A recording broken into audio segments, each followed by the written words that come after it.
News. Case dismissed. After 3 trial dates and repeated delays, a disorderly conduct charge against the only person who was called a victim and a suspect in the downtown brawl. That case has been tossed out. Alex Chervinsky is the man behind the slap in last summer's downtown assault. He was also beaten by a group of people after that. WLWT News 5's Karen Johnson live outside the courthouse for us tonight to explain today's developments. Hi, Karen. Well, hey, Sharia, that's right. Chervinsky's trial was supposed to start today, but we were all seated in the courtroom thinking they were going to begin jury selection when a city prosecutor stood up and said she could not prosecute the case because two key witnesses did not show up to testify. Alex Chervinsky sat at the defense table waiting for jury selection to begin. But before it could, prosecutors announced witnesses were no-shows.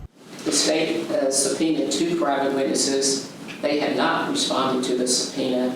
We can not go forward with the prosecution without those witnesses being present. This was the 3rd attempt at a trial, and defense attorney Doug Brannon argued the case has dragged on too long. I think if the state has failed to proceed at this point, we ask that the charges be dismissed. Judge Dante Johnson then tossed out the disorderly conduct charge against Chervinsky, who was seen here slapping one of the suspects during last summer's assault at 4th and Elm. Chervinsky says he was defending himself. He's also seen here getting thrown to the ground, stomped on, and kicked by multiple people. But the charges shouldn't have been brought in the first place, so we're really happy about the outcome.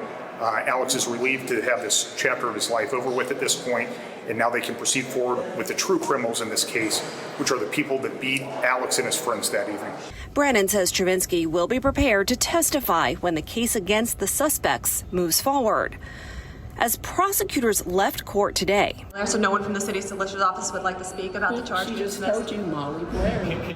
They declined to answer questions about why the case against Chervinsky could not proceed, even though other witnesses, including detectives and interim police chief Adam Henney, were present and ready to testify.